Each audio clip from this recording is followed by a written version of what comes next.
여러분 반갑습니다. 서목사의 말씀 창고의 서목사입니다. 오늘도 함께 말씀을 나누는 여러분들을 사랑하고 축복합니다. 좋아요와 구독을 눌러주세요.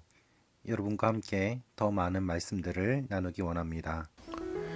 오늘은 예레미야 34장 1절에서 7절 말씀입니다. 오늘 말씀은 하나님께서 예레미야를 통하여서 시드기야 왕에게 예언하시는 내용입니다. 하나님께서는 시드기야에게 회개할 기회를 한 번 더 주셨습니다. 그러나 그 기회를 제대로 살리지 못한 그 모습을 보시고 시드기야 왕에게 엄중한 심판의 메시지를 하십니다. 시드기야 왕은 두 가지 심판의 메시지를 들었습니다. 하나님께서 예루살렘 도성을 바벨론 군대의 손에 넘기셔서 그들이 예루살렘을 불살을 것이라는 메시지고, 두 번째로는 시드기야 왕이 바벨론으로 사로잡혀 갈 것이라는 메시지입니다. 이러한 메시지를 듣고서 시드기야 왕은 분노를 이기지 못하고 예레미야를 시위대 뜰에 가두었습니다. 그러나 그럼에도 불구하고 그는 하나님의 심판을 피하려고 나름대로 연구했습니다.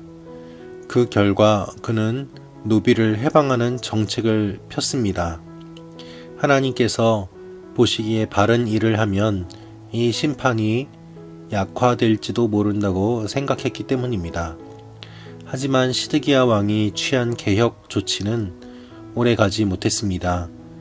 이집트 군대가 진격해 온다는 소식을 듣고 바벨론 군대가 그들과 싸우기 위해서 잠시 포위를 멈추자 하나님의 기도 응답이라고 생각하고 착각한 지배층과 모든 백성들이 다시 남녀 노비들을 잡아다가 종으로 삼았기 때문이었습니다. 하나님께서 보시기에 좋은 일을 하면서도 조금만 환경이 좋아지고 그들에게 심판이 임하지 않을 것처럼 보이자 다시 원래대로 모습을 보이면서 악한 일을 하는 것이 그들의 모습이었습니다. 하나님께서는 그래서 시드기야에게 이렇게 말씀하십니다. 2절, 3절 말씀입니다. 이스라엘의 하나님 여호와가 이렇게 말한다. 유다 왕 시드기야에게 가서 말하여라. 여호와가 이렇게 말한다. 보아라, 내가 이 성읍을 바벨론 왕의 손에 줄 것이니 그가 이곳을 불로 태워버릴 것이다. 너는 그의 손에서 빠져나오지 못할 것이고 오히려 확실히 붙잡혀 그의 손에 넘겨질 것이다. 내가 바벨론 왕을 눈을 맞대고 볼 것이며 그가 너와 얼굴을 맞대고 말할 것이다. 그리고 너는 바벨론으로 갈 것이다. 여러분, 하나님께서는 시드기야 왕이 바벨론으로 끌려갈 것을 이야기하십니다. 이제는 성읍이 불태워질 것이고 왕이 끌려갑니다. 하나님의 심판이 점점 가까이 다가오는 것입니다. 여러분, 하나님의 심판이 한꺼번에 임하지 않습니다. 하나님의 심판은 점점 가까이 다가오고 분명한 징조가 있습니다. 그것이 하나님의 심판의 특징입니다. 그렇게 하시는 이유는 그 징조를 보면서 회개하기를 원하는 하나님의 마음이 담겨있기 때문입니다. 그런데 하나님께서는 또한 시드기야에게 이렇게 말씀하십니다.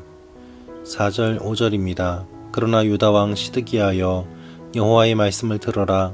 너희 관에 여호와께서 이렇게 말씀하셨다. 내가 칼에 죽지 않고 평화롭게 죽을 것이다. 백성이 내 조상들 곧 내 선왕들을 위해서 분향했던 것처럼 너를 위해서 분향하고 슬프다 주인이여 라고 너를 위해서 애곡할 것이다. 내가 이것을 약속한다. 여호와의 말이다. 여러분, 하나님께서 무엇을 말씀하십니까?